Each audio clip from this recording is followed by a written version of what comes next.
Today on The Sparky Life, you're on the show. I love speaking to people in construction careers around the globe. What is this magic? So welcome with me.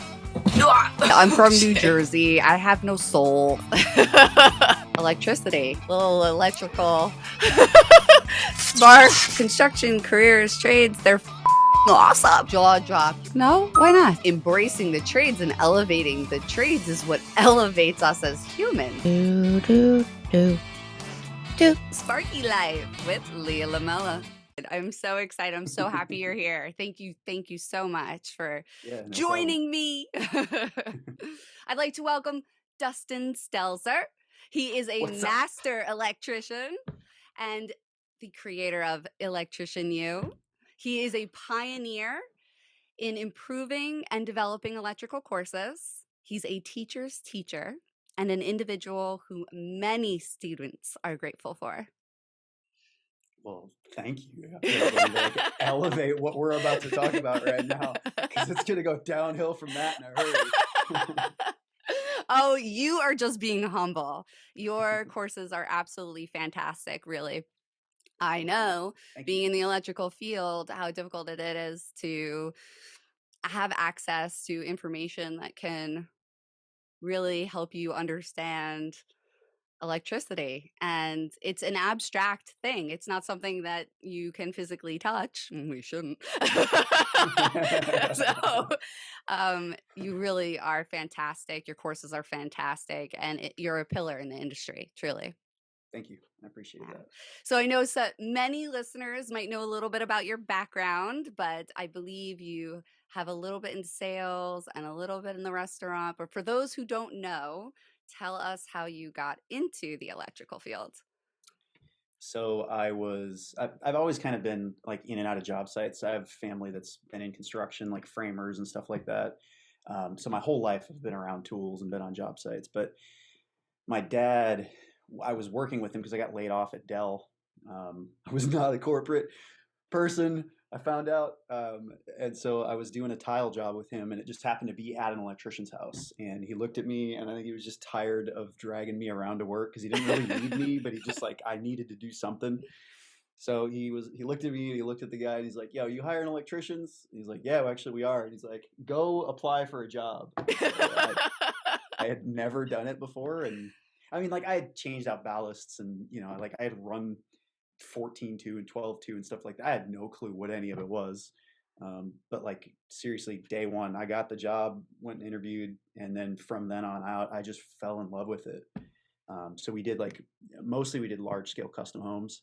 So the cool thing was like I felt like I was in an episode of like MTV Cribs, and I would go to all these houses, and they got Ferraris and stuff, and they got like steamers in their shower, and their shower's as big as my house. And I'm like, all right, this is legit. I think I could do this for a while. And then we also did a lot of the AV work. So we did houses that had lighting control systems. So like this was early 2000s. Like I had never seen a thing that you could touch a screen and control all your lighting. Yes. And then we were doing home theater systems too. So like just this fancy dim lights and like getting everything to work. I don't know, man. I just fell in love with that immediately. That's so cool. That's so cool. I geek out over building automation any day of the week. Yeah. What do you do? Like, what's your kind of forte? I am working with controls. I live in data centers, so building automation is one little machine talking to another little machine. Think Terminator. Only So they do what I say. Like they're nice. So in the data center though, do you primarily deal with like backup UPS battery kind of like DC stuff, or are you more on the AC controls? Both. Oh, Both. wow. Okay. Yeah. So I love it. I love it. I love everything about it. Love running pipe, 3/4. It's my fave. It's my jam. Yeah. If we're doing anything bigger than 3/4, I want to use a Cyclone. I was just gonna say 3/4 is the max though, right? Like that's Yeah. where everybody's like, no, I don't like pipe anymore. Yeah, pretty much. I don't know. I really like the big stuff. Like I like the 3-inch, 4-inch where you're in an electrical room and the space is tight and you got to sit and try to, obviously you're not bending any of it, but like just trying to make stuff look aesthetically great and fit things into small spaces. I love that. Yes. That's the thing about electrical. It's there's so much art involved. The Yeah. symmetry is huge. Yeah. So I never would have expected it when I first walked into the field, but Yeah. Yeah, and I'm very artistic as well too. So like the aesthetics of what I do, I take pride in it because I like really clean lines. And some of the first houses we ever got to work in, we were hanging chandeliers that were like $20,000, like these monster chandeliers. And then by the time everything looks like complete and done, you're like, dude, I did that, and it yes. works, and it doesn't kill anybody, and the breaker doesn't blow. There's like a pride to it. Yeah. Well, speaking of electrical work, tell us some pro and cons. I mean, you did do a little pros there, but give us a broad spectrum of what to expect. Okay, so the biggest pro that I tell people for why they should be an electrician is that you can start out not knowing anything and get paid to learn. So, like Yes. every mistake that you make, your boss has to pay for, and they're paying you to make mistakes. You don't have to go get a degree. Some places, very few places, but some places there are, like the state of Utah, you have to actually go through 4 years of schooling and to just be able to get into the industry. So the Really? apprenticeship with the school, and that's not union, that's the state mandated requirement. Oy. Yeah. So, but I will say they put out phenomenal electricians because Oh, of that. You know what I mean? okay. There's like a very strict requirement. A lot of their testing. So rather than like a lot of us, we just go sit in front of a computer and take our journeyman test and it just Yes. pops random questions. This is they have to sit in front of a board and actually go up and do work, and they're watching them put stuff in boxes and wire relays and stuff like that. So there's like the theory portion of their test, there's the code portion, and there's like a practical application portion of it. So it's actually like honestly it's impressive, and I feel like the standards for how to get into the industry should be a little bit more like that. um, but yeah, like what I loved about it is that I could literally go get a job and it was good paying. Like for me at the time, it was 16 years ago, like it was paying better than anything I could find, and I was working in restaurants. Like I had so many different jobs, and I was like, holy crap, like I can actually get paid that, and I don't even have any tools, I don't even know what I'm doing, and they're just gonna pay me. Like that's the awesome thing. The downside of it is you're gonna have to change your lifestyle. So this isn't like a lazy kind of get up, be on your phone all the time, screw around type of thing.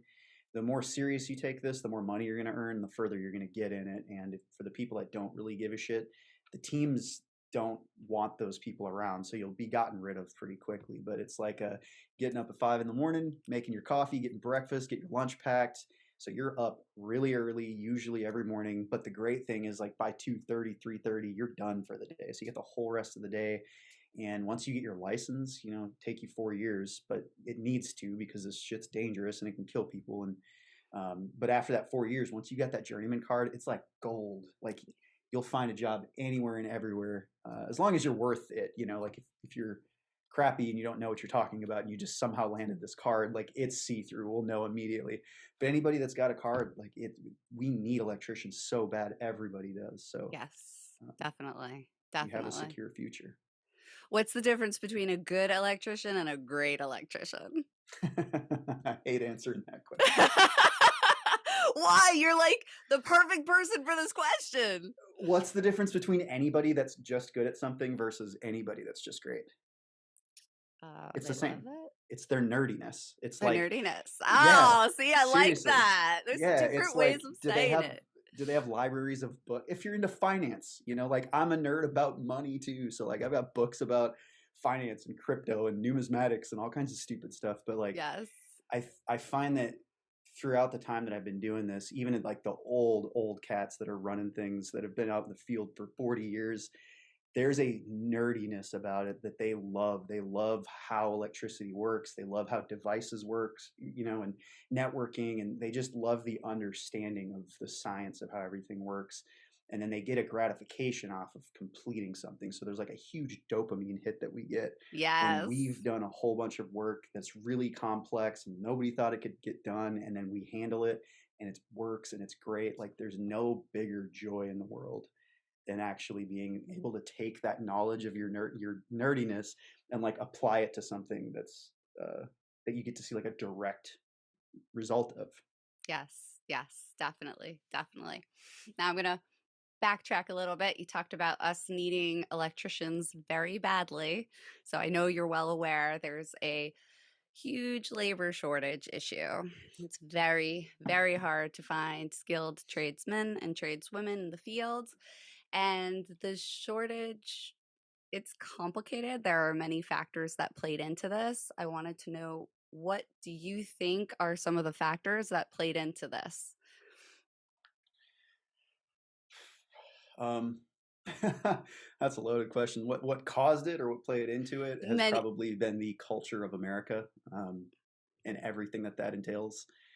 The culture of the people, the economics, the like everything about our society as Americans in America, the way we operate as people. That's what's contributed to this. Go ahead. So regarding the culture, there was a huge swing to push college and almost like dismiss trade jobs as though they were like less than. But I think that that swing in technology, while you're right, I think it amplified with kind of the web 2.0 thing that happened with the Facebook and Google and all that stuff in the late 90s, early 2000s. But I think technology and media has been the downfall of the trades from the beginning. And what about the trades themselves? Like, the tech companies did a very good job in understanding psychologically how to make great teams, how to improve the environment you work in, and a construction culture has kind of been lacking in catching up with that. This old school kind of mentality, imperial setup. Have you seen any changes more geared towards like what Google does? I mean, they're big on uh, creating an environment where they get the most out of their employees.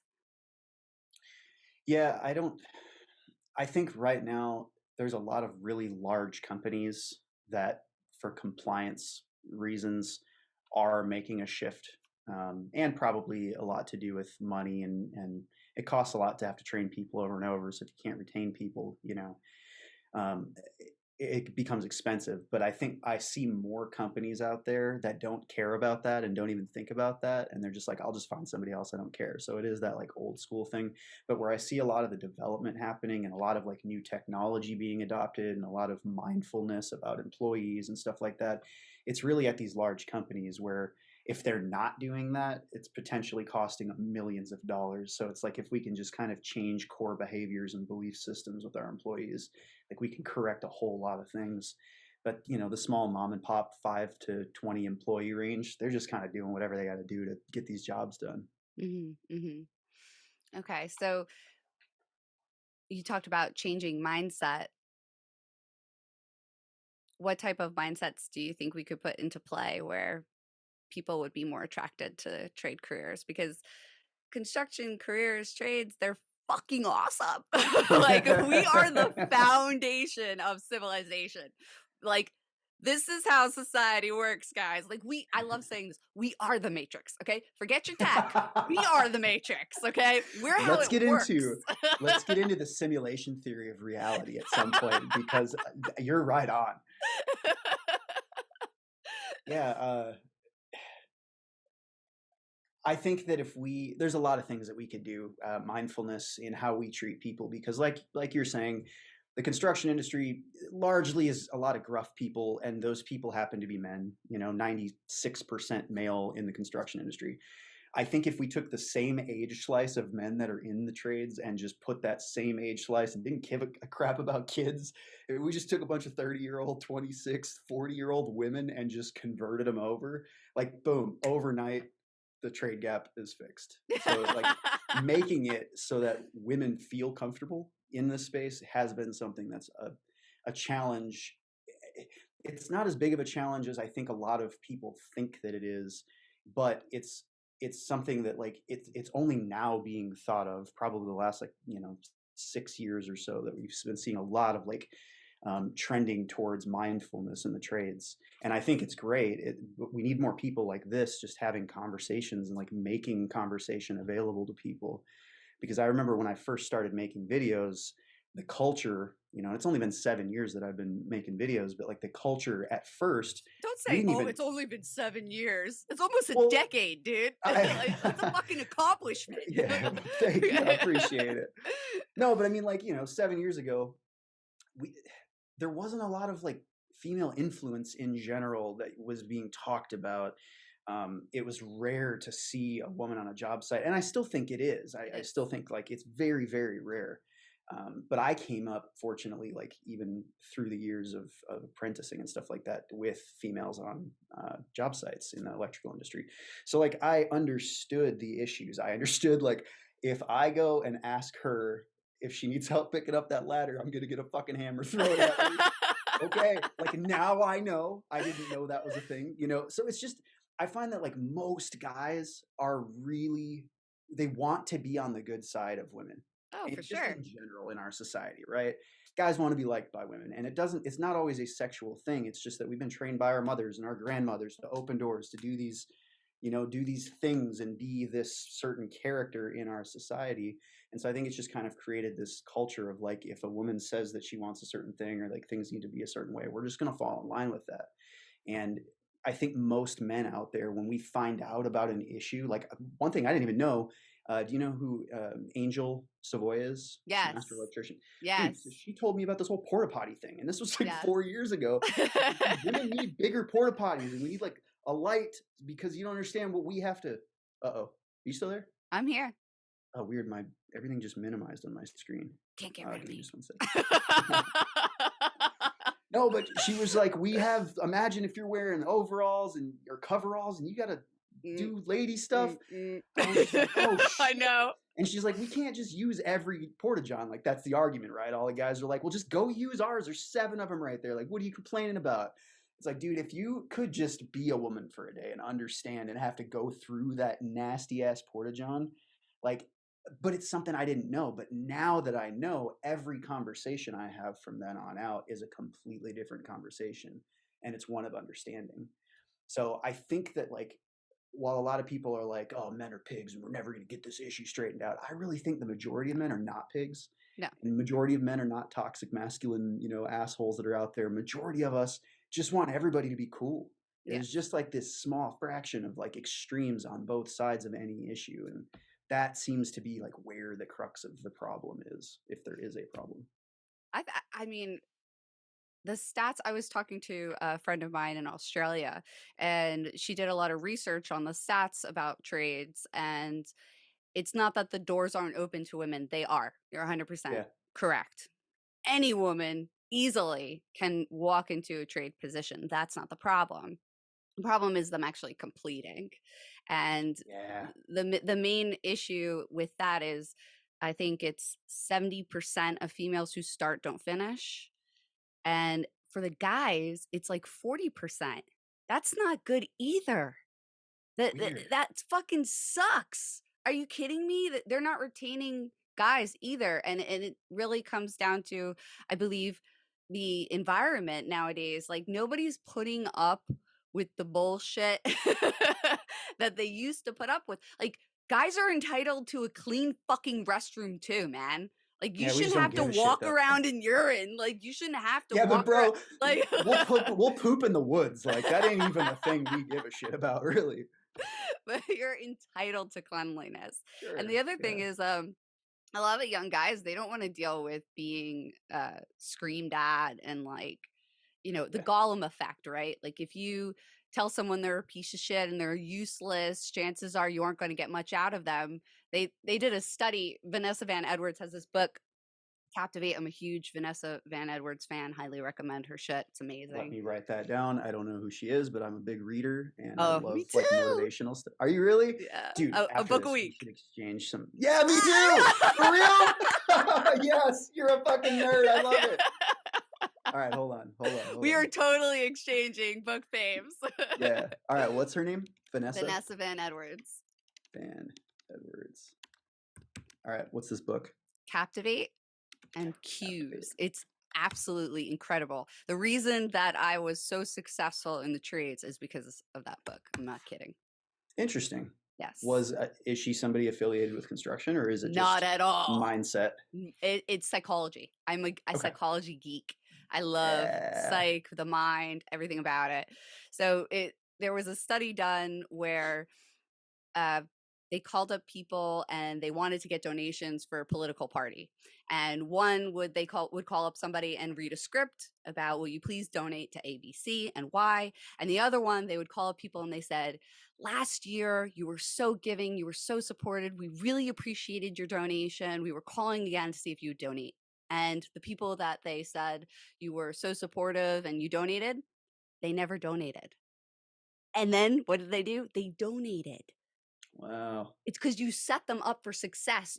We have like an innate desire to want to fulfill a valuable role. So if with men, right? If you want a guy to be the best version of himself, you want to elevate him. You want to tell him, you're so structured. You always got a plan. Chances are he'll always have a backup plan. Like he wants to fulfill that role. Women are the same way. We want to fulfill that value. So if you tell someone, wow, you really pay attention to detail, I value how you organize the material, how you're quick to pick out what I need next, they will fill that role, as opposed to the Gollum effect where you're tearing someone down. Yeah. You're not going to get much out of them. And unfortunately, the way the constructor culture is, a lot of the guys were like, well, I had it that tough. So, you just have to like work through it. And it's like, back in my day, we couldn't wear shoes on job sites. Get over it. Yeah. It's like, oh, I'm sorry you were treated like dirt, but that doesn't mean you should treat the next person like dirt. Right. Yeah. And so there's a huge chasm between that generation and like my kid's generation. My kid just turned 18, he's about to leave the house. And so like what they're willing to put up with, how they can easily make money doing shit that's not having to dig trenches every day. There's a lot to that. But I also think with the issue with females in the trade, the retention. So like first, before I just like go over what you just said, I completely agree with you. Like being a non-threatening positive motivational force in people's lives, just everybody in your life, you're going to get so much more out of them. I talk about like parenting with my son. I'm like, you have to build equity with people before you can deliver a hard message to them. Yes. For them to respect it and for them to actually hear and want to heed what you're saying. So like if I was just a dick all the time to people, no one's ever going to listen to me, and they're going to hide things from me rather than coming to me when there's something that they need help with. Yes. But if you're spending all this time like building character and building a relationship and joking about stuff and clowning on stuff, also telling them when they're doing a great job and like, dude, I'm so impressed with you. Like you did that. I don't believe you did that, bro. Like having fun with people. So then when something happens and you got to snap at them real quick to, like, to tell them like, dude, you fucked up, and that's the other thing. You don't have to yell at people. No. You could tell somebody like, what were you doing, man? Like, this is stupid. This looks terrible. Or like, if you leave like that, you're going to kill somebody. I can't believe that you did that, and just that kind of seriousness and that change of how you're being with them will stick with them, because they're like, oh dude, Dustin's normally like cool as hell, and he's pissed at me right now. So like, I must have really fucked up, because he's never like this. Yes. It's definitely more impactful. 100%. Yeah. But so where I was trying to go with that next is, you had mentioned like the retention rate of females in the trade. I think that there's a lot of other factors of how men and women interact in workplaces in general that I think are like amplified in the trades. I think that most men in a trade position, when they see a woman show up on a job site with tools, they treat her like a woman first, not a tradesman first. Mm-hmm. Whereas if I jump on a job site and I got tools, everybody's like, yo, there's an electrician, there's a new guy, like, go do your work. And everybody else is like, hey, there's this chick and I'm a guy. I wonder if she's single, or I wonder, like, oh wow, she's cute. Oh, she's wearing makeup, or like, it's just, she's a woman. She's just woman, instead of being like electrician. And I think that customers don't realize it too, because it's so bizarre for them. So they're just like, hey, don't fall off that ladder. Like they think it's and silly. I don't think they mean harm, but they don't realize how fucking irritating it is for a woman to not be just respected right out the gate the same way as a man. Would you say that that's fairly accurate? Well, So I say this often. I'm from New Jersey. I have no soul. It takes very, very much. It takes a lot to piss me off. Like if you fuck with my money, you fuck with my work, then I have a problem. Anything else, Yeah. I don't care. Like it it's water off a duck's back. Like it doesn't get to me. And I'm not necessarily bothered that it might take them a while for it to click that, I'm an electrician like you. We're coworkers because I know it will. And I respect that we communicate differently. Yeah. So How like long have you been doing this? not long enough. No, I mean like a couple years. Like A where you couple at? years. Couple years. I'm Okay. brand new. I'm a babe. So talk to me when you get to about year 12 to see if you're still cool with it.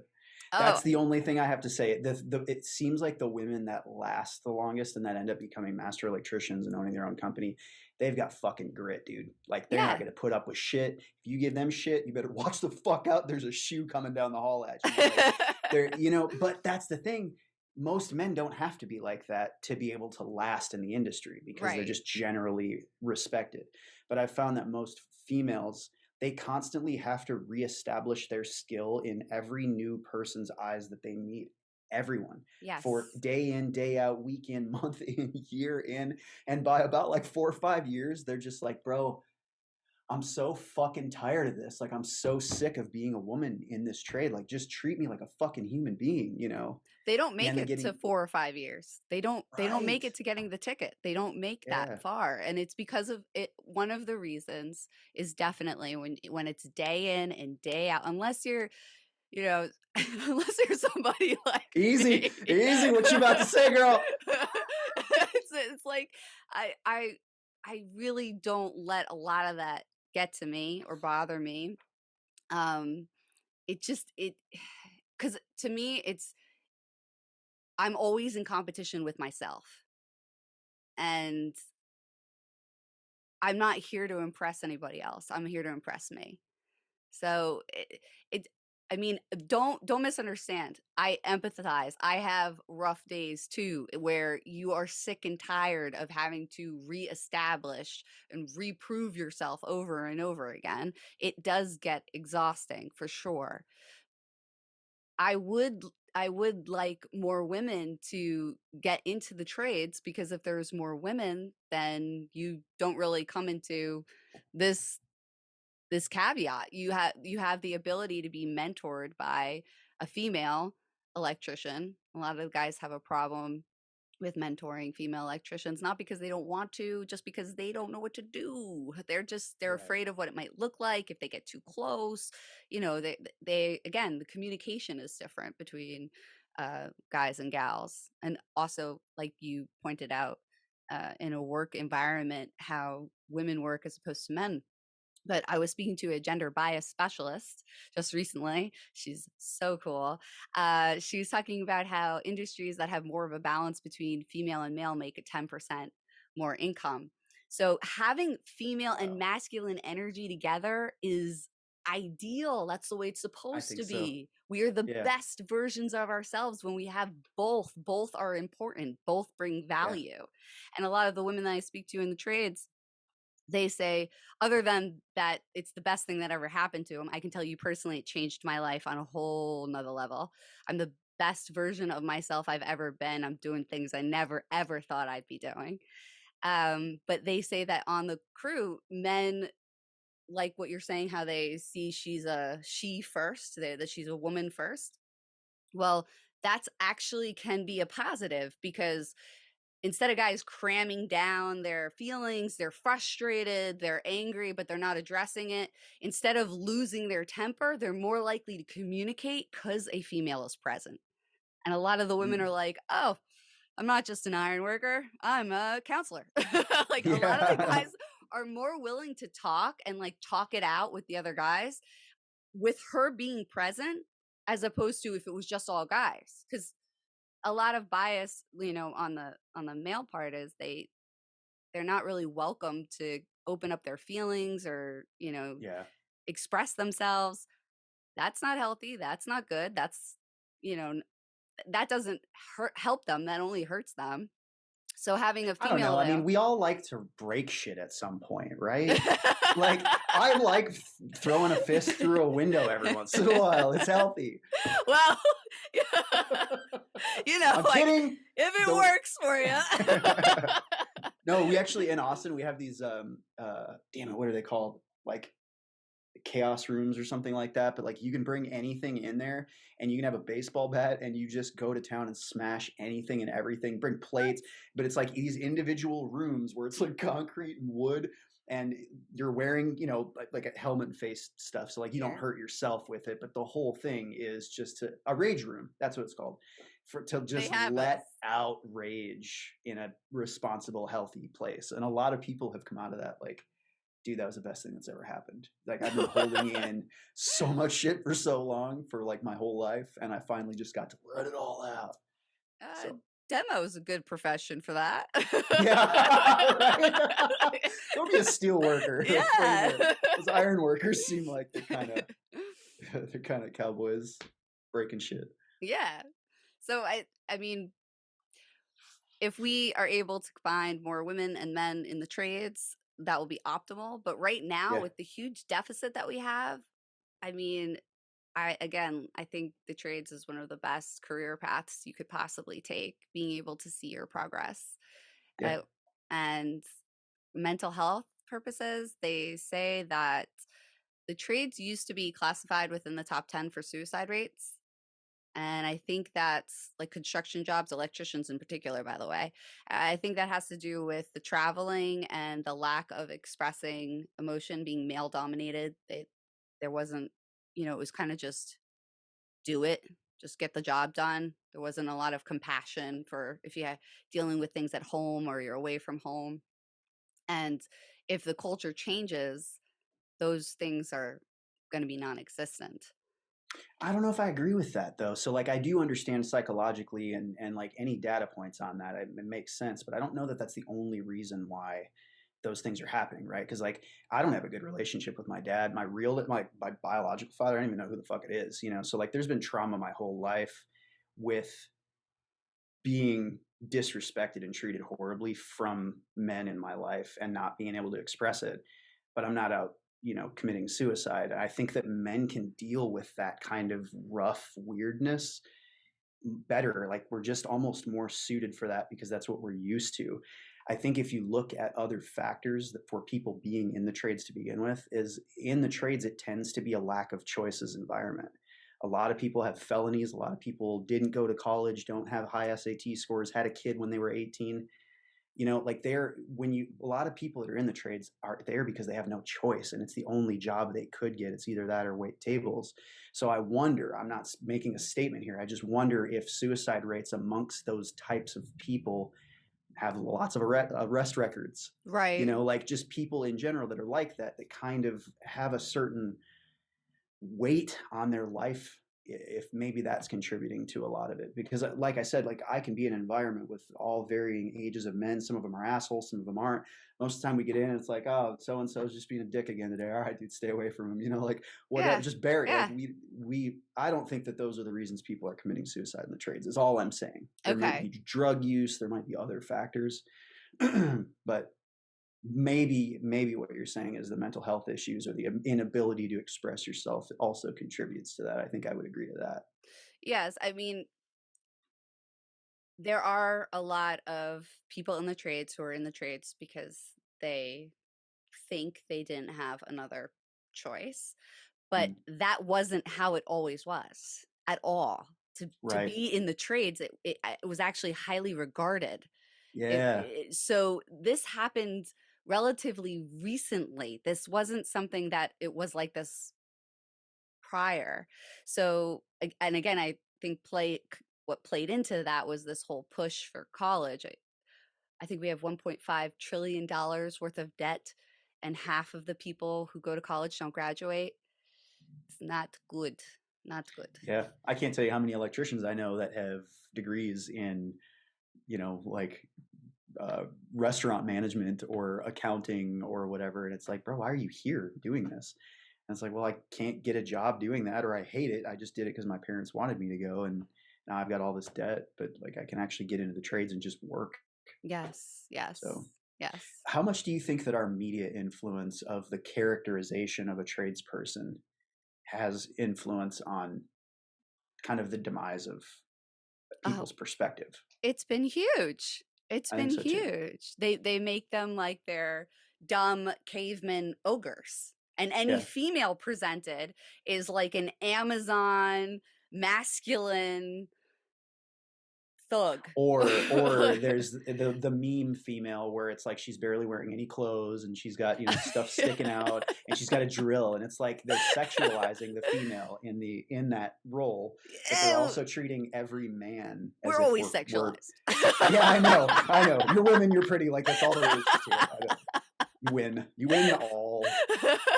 No, but I think like you start seeing like media from a long time ago, like 60s, 70s, of like the stupid tradesmen kind of coming in and wearing overalls and like ass crack Yes. showing and fumbling through and breaking things. And then it's like this Peter Griffinization of, Yes. catcalling Yes. women. Of like, dude, I've never once seen a woman catcalled on a job site. I'm sure that does happen, and I'm sure that it has happened, but it's like what we portray tradespeople to be. I just think we need new influences. We need people Oh, that are like definitely. respectable and respectful. Yes. But we're getting that. People like you. We Oh, have get out that. of here. Get out of here, Milwaukee shirt. Trying to blow sunshine at me. You and I should do a show. We should do like an A&E show. Oh, fuck Where yeah. we got to calm the fucks. We got to calm the fucks down though. Like the TV stations, I've been told don't like the fucks so much. Yes. They can be fucks. Fuck 'em. I curse. So I know. That is, yes. Actually, I have a question for you. Where'd you Shoot. get that rad Milwaukee shirt? I got it from Milwaukee Rep. I figured. That's awesome. Yeah. Yeah. Good. They love giving it to the only female, so it's an advantage. They're pretty smart about that stuff. Are you not a Milwaukee fan? No, dude, I've got like everything in front of me right now. So, like, everything. Actually, check this new hammer out I just got. This is like the best hammer I've ever owned. Isn't this great? Nice. I'm kidding. This is not a good hammer. No, why not? It's a ball peen hammer, and it's Yeah. Craftsman. That was a joke. Come. What's wrong with that hammer, sir? Do tell. I've had people show up with hammers like this to a For job work? site. They're like, "Hey guys, I'm ready." It's like, whoa, whoa. Can we? What is that? What is that there? Well, I didn't know you were replacing it with like I thought, you're using it for something specific. No.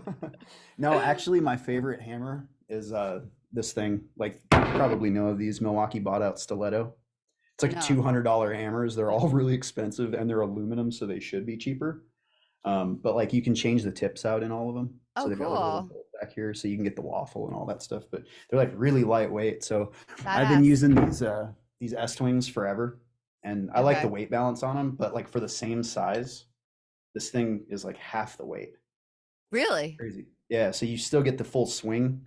And it Oh, doesn't I'm totally tax your arms so Googling that much. when we're done. Ask your Milwaukee people. And just be like, yo, can you get me hooked up with stiletto? So a lot of the women that I talk to, we were talking about how there's this like bad representation of tradespeople in the media. And a lot of the women have that in their head, like when they are going to go onto the job site, that these guys are going to be, catcalling and hooting and hollering. But I would say that the majority of women I speak to don't have that experience at all. Yeah. That I've been in corporate and I've been in the trades, and I got more sexual harassment in corporate than I did in the trades. Now, I don't know if that's because of the time frame when I'm walking in now with all this like woke craziness. People are extra careful because Yeah.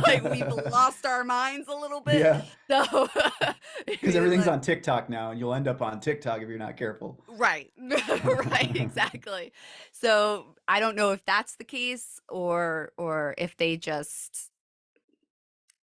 it a lot of times if they're shocked that you're there, it's just more that you're disturbing the apple cart, that they've just never worked with a woman before. Right. And Hillary Peach, she's a Boilermaker in Canada, and she's a Boilermaker back in like 1988. So she said that she got a lot of questions of, are you sure you want to do this? Very like philosophical questions. So it's not that they have anything against women being there. That's not it. It's just in their minds, it's hard to understand why would a female want to do work like this. And it's Yeah. like if you take away the fact that I'm a female and you focus on all the reasons of why you love doing it, that's why we want to do it. Yeah, don't you understand that? Yeah, I think you're absolutely right. It's silly that gender plays anything into it, really. Like I know for me personally, anybody that shows up at a job site with me, the first thing I do is I look at their tools. You know, like I don't care who they are, what kind of gender they claim or anything like that. If I see your bag of tools and they look worn, and then you have a leather belt instead of a nylon one, like it's the little details. If it's Klein versus, Craftsman, like, or like you have a wooden hammer instead of like a knife, I just look at all of that. And if Are I you a see tool somebody, snob? oh yeah, not even like brand snob. I'm quality tool snob because I've broken and blown up every tool you can imagine. So like now I would rather spend more money on good stuff and know that it's going to last me 10 years than have to keep buying crap. So when I see somebody has crap, it's like, yeah, that little $5 drill you just bought, that's going to burn up today. So Yes. I guess I'm kind of a snob. But like, no, I mean, if there's a girl that shows up or a woman that shows up on a job site and she's got tools that I'm like, oh, I can tell you use those, and I can tell like how you hold yourself and how you carry yourself. Like I'm gonna know immediately that she's got experience. There's not gonna be any guess in my mind on fuck, do I have to stick with her all day and like walk her through everything? But I'm gonna think the same thing for my 18-year-old kid who just showed up on a job site, and all my friends, they'll see the tools, or the people I'm working with, they'll see the tools. And if he goes to town and he's not on his phone and he's busting ass, he's going to earn that respect. And people are just gonna be like, oh, he's one of us. But if he's not, they're going to hate working with him because they're going to be having like babysit all day long. So I don't think the gender, it matters at all. It's unfortunate that like psychologically it does. But in my experience, most of the women that I've worked with have had to work harder and outwork everybody to get anywhere near the same amount of respect. In most cases, not the same respect. But once they do have that respect, everybody around in the environments I have been in are fucking warriors for her and won't let anybody put up, like nobody will fuck with her. That's our queen. You know? So I don't know. There's a lot of factors to it, and everybody's got a dog in the race. Everybody's got feelings about it. But I think in general, I think we just need better examples of people. We need more conversations out there, like people doing this, having this conversation. And we need most people to just be more mindful and stop worrying about your preferences so much and just kind of surrender to like the experience of who a person is before judging them. Yes, definitely. I think that having these conversations with the women that I've spoken to has been so positive and breaking a lot of stigmas, a lot of debunking a lot of myths about working in the trades. And I wanted to ask you, what do you think are some of the biggest myths in the trades? Where like gender issue or anything that comes to mind. Myths in the trades. I think that plumbers make more than electricians is a huge myth. Yeah. You had to put that in. I love you, Roger. Yeah, I feel like I have to be like, Nicole, it's cool.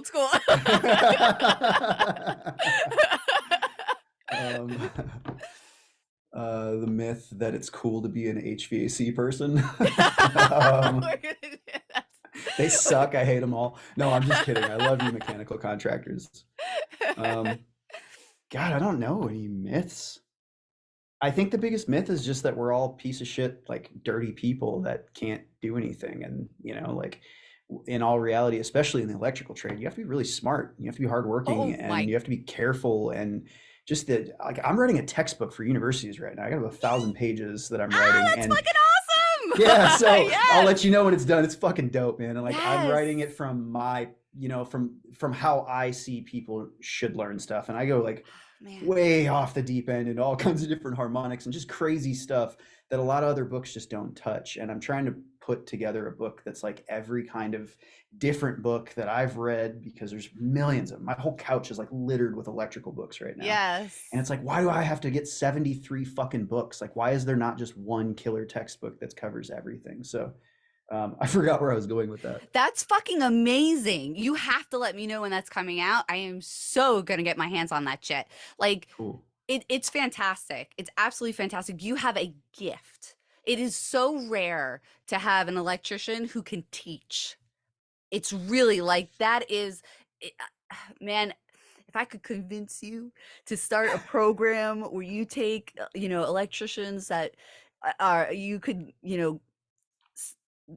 help mold them into real teachers, real professors for the trades, because we need it so bad. So bad.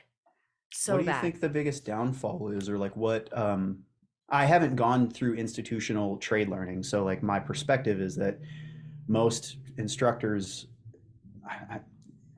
I feel like a lot of instructors are just community college, like substitute teachers that just got a job and they've never been in the trades, and so they're just kind of teaching shit based off of lesson plans that are in front of them. But like, I don't meet people that are like 30-year master electricians that are in a school making very little money to teach, rather than making a fuckload of money out in the field. No, you're only going to make a fuckload of money if you teach in union. And even then, they're amazing electricians and horrible teachers. Absolutely horrible. Is it like the level of explaining things, or like what do you mean horrible? What does Einstein say? If you can't explain it simply, then you really don't understand it. Yeah. Or if you can't explain it on a fifth grade level, or something of that nature. He's got this amazing quote about basically being able to break things down. That's what you do. That's what you do. That's so fucking awesome. And like these are complex.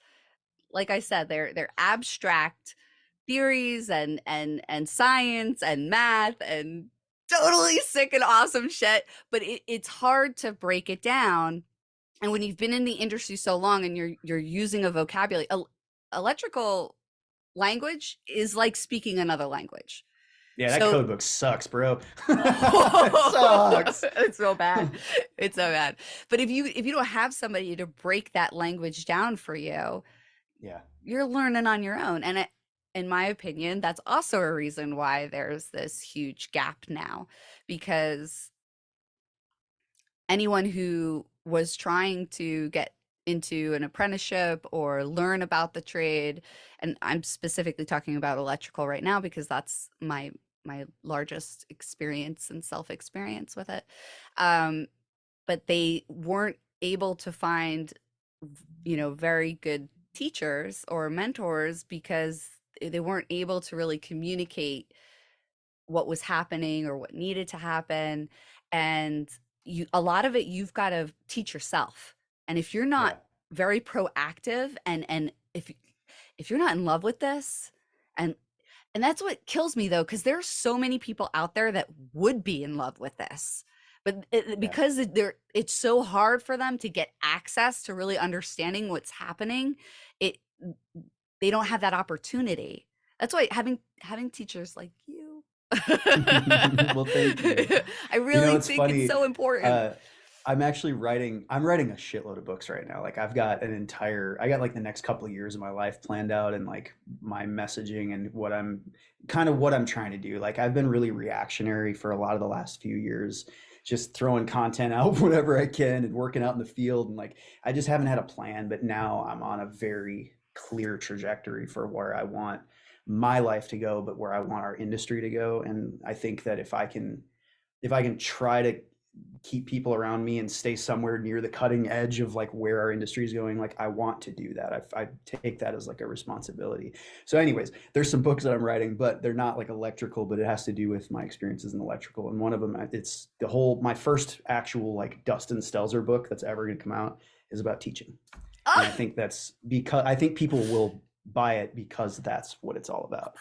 Yeah. Cool. I will be literally like giving it out to all. Like, you need this. No, don't give it out to people. Make them buy it. Oh, all right, make them buy it. Yeah. I have to get rich. No, I really no. I just want to help people out. Seriously, I want to help. Like, in any way, if there's like something that makes sense to somebody that I can drop something and they're like, oh wow, that's a whole different way of looking at shit, I've never even thought of that, like that's enough for me, is, you know, just to have that kind of like adumbration or that echoing out of having an effect, and then other people affecting other people. Like I'd really like, by the time I die, for me to be sitting on my deathbed and be like, did anything I fucking said in any of those videos actually help somebody? Yes. And if like one I person can tell says you. yes, cool. Yes, I can tell you. Yes, I would not have made it through a lot of testing if it wasn't for your courses. Really, seriously. I'm constantly looking at your breakdown on stuff, and that has been so helpful, so helpful. And it totally geeked me out into, then I went into quantum physics, like, Yes. yeah, like Oh, I you want to just, know the one video that I have recorded probably 12 times and I still have not released because I keep throwing it away? why? It's the one video that I can't do the Einstein thing. Oh. It is, what is electricity? What is electricity? Yeah. Ah. And the reason I can't answer that question is because I feel like I've read every single book on the planet. Seriously, I by collegiate level, I've got Yes. books from Stanford, I've got Duke University, their electrical engineering department. I have read more fucking books than I think should exist about this topic. And I watch videos, I talk to other electrical engineers, and I realize that where I'm at in my understanding about this is at the same barrier that the rest of the people in this industry that are like PhD level understanding. We're all at this fucking barrier where we can't observe the thing. And so we can't really say what it is. And to me, that means it's magic. Like the fact we can't smell it, see it, touch it, you know, like it's magic. But the hard part about trying to describe what is electricity is that there's so many different parts of it that you can look at. So to extrapolate what the actual electricity part versus the not electricity part is impossible. And so I've got manuals behind me that say electricity is an energy. I have it behind me that say electricity is a particle, it's matter. I have it behind me that say it's a force. Some people say it's a phenomenon. It can't both be energy and it can't both be matter. So it's like, how are two established universities completely conflicting in their definition, the basic definition of what electricity is? And so I've made so many videos, and the problem is I'm lengthy when I talk. So I'll be like, all right, I'm going to do a 5-minute like burner. This is the understanding of electricity. But then I go through all the conflicting definitions and the problem and why people don't understand. And it's like, fuck, I can't make a simple, concise, like quick thing about what electricity is. So in writing this textbook, dude, I nailed it. I can explain this so simply, but I'm not going to do it on your podcast. Oh no! Well, no, you just so like really dangle that carrot.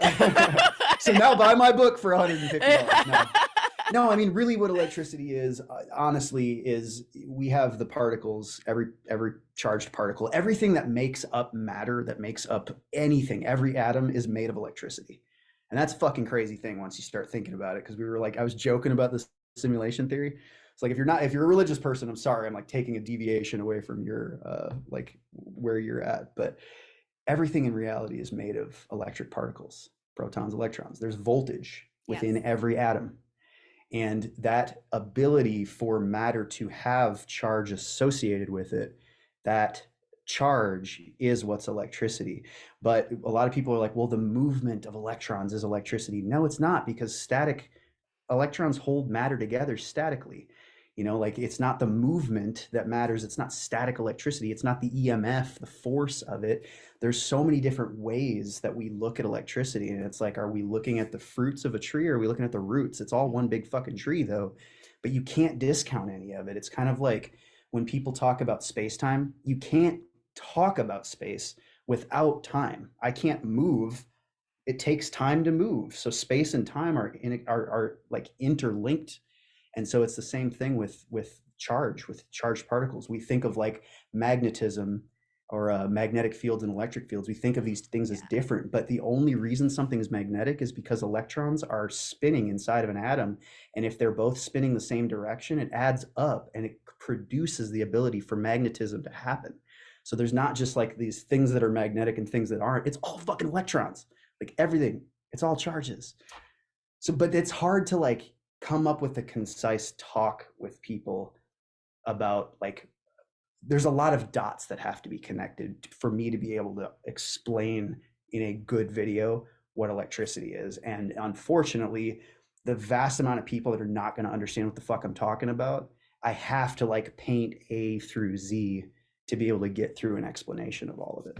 Like you have to get into quantum physics. You have to talk about the fact that like electrons, they're not in this orbit, you know, they're like, we don't know where electrons are. We like, we can kind of postulate certain things. Nobody's even ever seen a fucking electron. There's a possibility our entire model of physics could be wrong. Like, how do you have this video? How can we explain what electricity is? It's really difficult.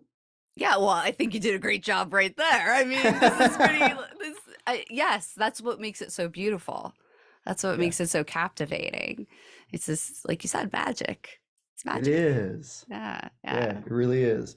The craziest thing I think about electricity that still just blows my mind, that I'm like fascinated by, is that the movement of charges, the movement of these electrons, are not actually what's carrying the energy from one thing to another.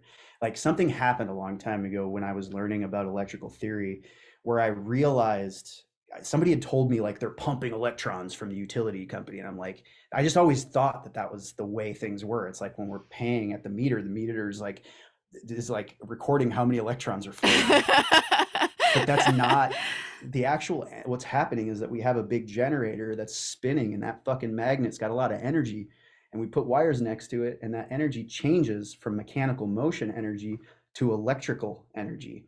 And it's not even the electrons moving that is carrying energy. It's those fields around every charge. When you add all those fields together, this huge field around conductors is what's carrying this invisible energy.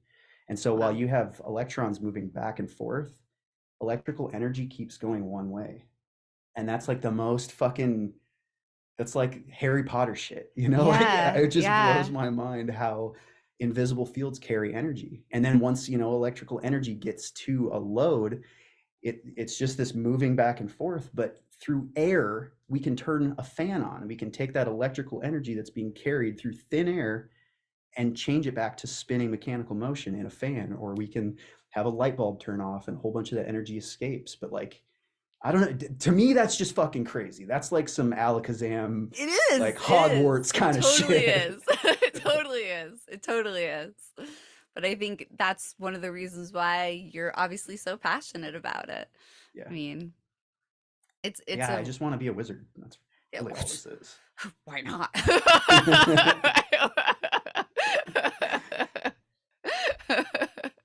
We should have Milwaukee design me a wand. Yes. Right? Okay. Yeah. Gabe, go with it, Gabe. Dude, I would wear a Milwaukee like wand shirt if they had some kind of Harry Potter electrician wand shirt. Yes. Shit, that's all I'd wear. You should totally make it. I will buy it. An electrician wand. All right. Yes. Cool. Yes. First customer right here. I know that you said that you wanted to go where our industry is going. I want to know, where do you want our industry to go? Oh man, that's a crazy question. I want our industry to stay the same in a lot of ways. Like I think too much progressiveness for the sake of being progressive is a bad thing for anything. Not everything needs to change. You know, like everybody's like, I want to change the world. It's like, bro, we got mountains, we got fucking grass and lizards and shit. Stop trying to change the fucking world. The world doesn't need to change. It's fine. But like, there's shit with people that need to change because we're fucked up in the world. You know what I'm saying? The electrical industry doesn't need to change because it's awesome and I love it and it's changed my life. It took me from being a boy and it raised me and it turned me into a fucking man, and a man that I'm proud of being. But it's only because of breaking my fucking knuckles every day and bleeding and like having to deal with like having arguments and having customers pissed off and learning how to be responsible and be here on time. So like, I think that people being irresponsible and coming fucked up and having to get yelled at, like all that shit, I think is necessary to a certain degree, because I think young people coming into this are raised by the older people. Mm-hmm. And it's just like, you have new work parents, you have new influences around you. But I think, like you said, this has been the biggest change in your life, and it's because of the industry you've come into as it is, not Hmm. as it needs to be changed or as it is going to be in 20 years. It's like the struggles you're dealing with are building you and are making you, and the successes that you're having are building and making you. So, like, I really don't think anything needs to change. The problem is that we're going through a massive shift technologically. Like homes now, in I would say like 5 to 10 years, most houses are going to be being built with panels that have logic to them, that have a Hmm. brain that can monitor PLCs and all that. voltage. And well, I don't even know about PLCs. I think, like, I know Schneider right now, Square D, they're building panels and they're installing them everywhere in California. They've got Wow. a brain in them. Yeah. So I could Yeah. walk in as an electrician and I can look and see historical data of what's been going on. It'll read to me and let me know what, like what things are going on in this panel. And so it's Sounds like not just control work. dumb. Yeah, it's Yeah. gonna be. It's Yeah. it's largely like the whole every all the devices are gonna be networked and connected. So like you can see usage and very specific detailed information at every single load. So I think the technology needs to get better because we've gone through this weird like analog system of like the 20s and 30s Hmm. where everything was like indestructible. There's still shit in like the Empire State Building that we've never seen that are like relay, like magnetic crazy relays that were like hand built by some guy swinging a hammer, and the shit's solid. And Hmm. now we're building this like Chinese shit like that we're trying to get at the cheapest price. And I'm not hating on China or anything. It's just we No, have like made the in America. cheapest. Yeah, and it's like planned obsolescence. We're hoping that things, need to be replaced every couple of years. So now we've got electronic ballasts that aren't worth a fuck, and every like year and a half, 2 years, you're having to replace them. So I think this huge shift is kind of swinging back, where it's like, all right, we need to make stuff that lasts, but we need to make things that are very smart. There's no reason why every circuit breaker should not be a DF breaker. It should Mm. be able to be smart enough to be remotely turned on and turned off like a smart breaker. It should be able to be networked through an app. An electrician should be able to see the usage for, something safe to a cloud that a user can like pay $49 a year or whatever for every customer that ever gets a panel. The entirety of their data can be looked at by an electrician. It's like, oh, 3 months ago you had a huge fucking surge through your system that shows that you had this much current going through this one receptacle over here. And like, it just needs to be smarter. And I don't see why every breaker can't tell if there's a ground fault that happens on the circuit or if there's an arc fault that happens on the circuit. It's just that like the manufacturers are the ones that are in charge of making our code. Like there's a lot of other people with it, but the manufacturers are there's a vested interest that's happening with the development of stuff. And I think that if we can just get to development for like development's sake and figuring out what we need and what's like actually good for society, I think that we can come up with some crazy development because we've been wiring shit the same way for like the last 80 years. We use the same tools, we do the same shit. So I think like smartening the technology in the industry and smartening the people. Smartening. That's the dumbest fucking word to use when trying to talk about people becoming smarter. Hey, I like it. You're speaking my language. But no, I mean, like, I think people should have more education. I honestly think our continuing education is bullshit, dude. I had surgery not too long ago, and I woke up like all fucking doped up, and this woman was next to me, and she had this monster textbook, and she was just reading through it, and I was like, "What are you doing right now?" And she's like, "I'm doing continuing education." I'm like, "From Mm. that fucking book? You have to read that book?" She's like, "This is one of them. I have to read like 4 of these every year, and I'm tested rigorously on them." They have to know more. It's not like, hey, let's go through these click screens. It's been the same changes to the code for the last 3 fucking years. That you don't have to take quizzes you're not tested on. Like nobody's learning anything new. And I think Yes. in an industry where we can kill people and like literally burn down a $20 million facility because I fucking didn't ground something right, Right. we need to be pushing people to be smarter and be better. And I think if there's anything I wish to change, it's how educated people have to be to do this and how educated they want to be to do this because there's shit available for them to nerd the fuck out whenever they want to. Yes. I think you hit the nail on the head when you said things being available, accessible, and the people, soft skills, Oh yeah, communication, real leadership, that has yeah. to change. That's something that the construction culture is still lacking. And if you have real leaders that are going to require continued education on the level that you're talking about, which I'm a big fan of, more learning, the better. I always feel like you can always, if you're not learning and growing, you're dying. Yeah. So feed the brain. And with building automation, which is my especially geeky love in life, it's tech. It's constantly like there's always something new, and that's one of the things I love about it.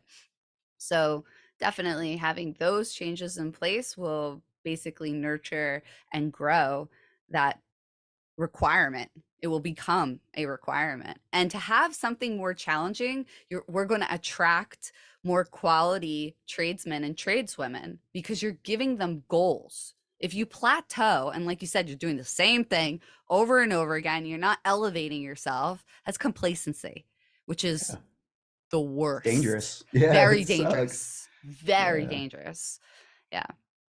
And yeah, in life in general. The one thing that I like to make sure that I tell everybody that's getting into a leadership role and they're just kind of starting out, because when people get into leadership roles, they don't really have experience with relationships with people where they're above them in some kind of way. So there's a lot of this like extraneous pushing your weight around, thinking you got to be the one that knows everything. And if anyone questions you, like, fuck you, do what I say. Yes. There's a lot of like machismo that happens because of it's because of an overcompensating for an inadequacy that they don't want to actually like. They don't want to admit they don't know something. So they like swinging the dick around. That's what it is. That's what it is. But it's only the people that really, it's not only, it's majority of the time, it's people that feel inadequate. They feel small in some way because they don't know, and they're trying to hide it by overcompensating for shit that, so that you can't even question because the subject is being changed about how you're a fucking idiot and you didn't show up on time, you know? Yes. Like, yeah, so like the one thing I like to tell people, like if you're getting into a leadership role, if you are the foreman, if you're the superintendent of a company, even if you're boss man and you own the company, you don't wear tools, think about your impact, because literally your behavior single-handedly could be the behavior that changes everything for everybody at the company. And you might not realize how your being is fucking the culture of the whole rest of the company, because you're the example and you're who people are watching. So if you're the guy that's up stacking 3 fucking extension ladders up on top of trees and hanging from a fucking helicopter, you know, like, hey, throw me the cup, like people are going to think that shit's okay. And I came up that way, so I thought that shit was okay. And I did a lot of stupid shit. And I put a lot of people in harm's way because I just didn't know better. It was like, we're in a stairwell and somebody's leaning up a ladder. It's like, oh, I'll just grab the other side of that. Go ahead. I'm up there, you know, 16-foot fucking ladder. And I'm like, oh, you know, like just stupid shit. But if you're the person that's allowing that, everybody else is going to see that. And they're going to be like, oh, that's just the way things are. Yeah. If you're the person that every day is like, hey, safety, let's talk about how people get shocked. Like today, we're going to take 5 minutes. Like, don't go to your truck yet. Just sit here for a second. Listen to me. You get shocked between 2 fucking things. Put one hand in your back pocket when you're reaching into something metal. All right, go, like, have a good day, you know? And like the next day, it's like, hey, why are you guys wearing fucking sandals on a job site? Stop doing that. Let's, you know, if they're constantly hearing safety, safety, safety, safety, hey, the $25 for 1 hour that you're making for me is not worth you risking your entire life and dying and your kid not having a dad anymore. So like, don't do stupid fucking shit. If you're that person, you'll also have an echo of everybody else taking that seriously and acting that way. So like, think about your impact, the words that you say, the way that you show up. You know, if you show up to a job site and you're a journeyman, or I'm sorry, if you show up to like the shop in the morning and you're a journeyman and all you do is just sit there and smoke cigarettes and watch everybody else, they're just going to be sitting there smoking cigarettes and fucking off. But if you get there and you start going through material bins and you're like, hey, go take that trash out. Like, hey, will you put this over here? Hey, will you get this? If you're the example and you're busying yourself and you're always dedicated, you're always coming in early, you're never late, you're always staying late, making sure shit's getting handled, your job sites are in order, the people under you are going to act like you because they're going to want to mirror you, or they're not going to know any other way to be. So they're just going to naturally mirror you. So the way that you treat people, the way you talk to people, the way that you show up, really think about yourself and the effects that you have, because they're way larger than you realize. Yes, 100%, 100%. And I think you might have already answered the question I was about to ask, but I'm going to ask it anyway because I can't help myself. You're going to have to deal with my really bad corniness. So are you about to tell me a dad joke? Almost, no.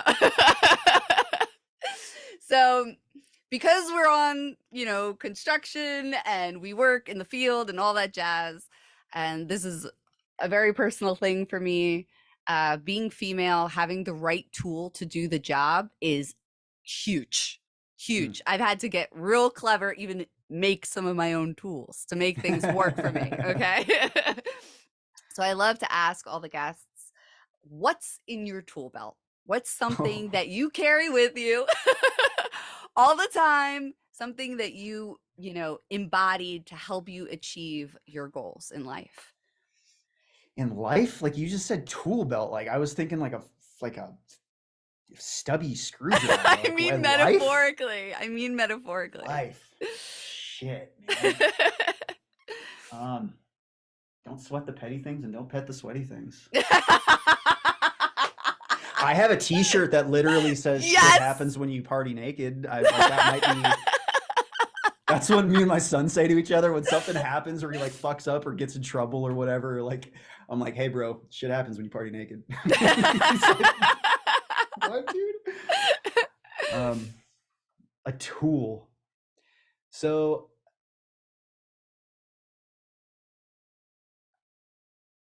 All right.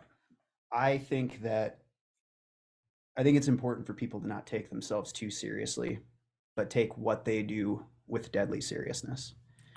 There's a huge distinction. Yes. And I think that thinking that you're something, that you're, every master has a master. Yes. So get over yourself. And I think if you always think of every environment that you're in, everything that you do, as studious as you are, you get a PhD, still think of yourself as a student. Always, always think of yourself as a student, because the second that you think of yourself as a master, you got 500 students under you just ready to take you out and you're not growing anymore. Yes. And so a buddy of mine who's a classically trained musician, we were talking about teaching and learning for this book that I was talking about. And I was like, at your level of musicianship, he runs an entire school. He's got people that teach, I'm like, how do you continue learning?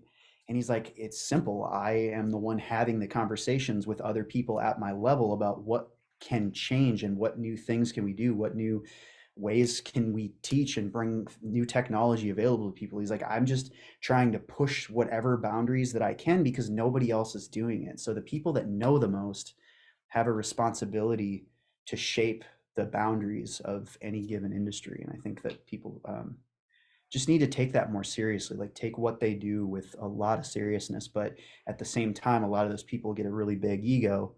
And I think dropping the ego, do some psychedelics, maybe drop some acid, do some like mushrooms.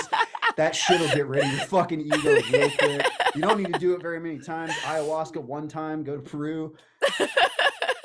But like drop the fucking ego, man. You're not as special as you think you are. You're no more special than any of the rest of us. So, but take your craft serious, like be good at it. Don't be out here fucking around. We only get one life as far as we know. Yes. So don't fucking squander that, like live it up. I love it. Love it. Cool. Love it. Love it. Fucking awesome, man. Thank you so much. Thank you so much. This has been incredible. Absolutely incredible. Well, good. It was nice to meet you. I wish I could have like talked about you for a little while. Do you want to come on mine? Do you want to come on my podcast? Dude, I like hanging out with you. I'll fucking hang out with you any day. All right. So my podcast is a little bit more rugged. Are you in our Discord or like you a part of? I'm in Discord. Yes. Okay. I'm in Discord. So we do a live podcast thing usually every Friday night, and it's a couple of us. I find that I need to be in there because it gets a little rank, like the shit getting talked about needs to have a filter, and we need to like calm things down. But no, you should just join in and like anything you got to say. I actually would love to have a female presence within our show. So like I'd love to even just have a show where it's like 10 women in different trades and just us and like surround us. I'd love to have it. But yeah, a lot of what I've found too is a lot of women they just don't feel like they can say anything. It's like they don't feel safe enough to like. They'll be in a women's group, and I'm in a lot of like Reddit, groups and stuff like that where it's women only and the men don't speak or it's not for them. And they feel comfortable as shit saying all kinds of craziness. And it gets me laughing, but it's like once it's a male group, it's like, nah, I'm just going to stay back. And so I think that needs to change. So we just need more women voices. So I'd love to have you on our show. Oh, I'd fucking love it, man. Cool. Absolutely. You make the party and I'll be there. All right. Cool. Well, thank you for having me on here. It was a good meeting you. Good talking to you.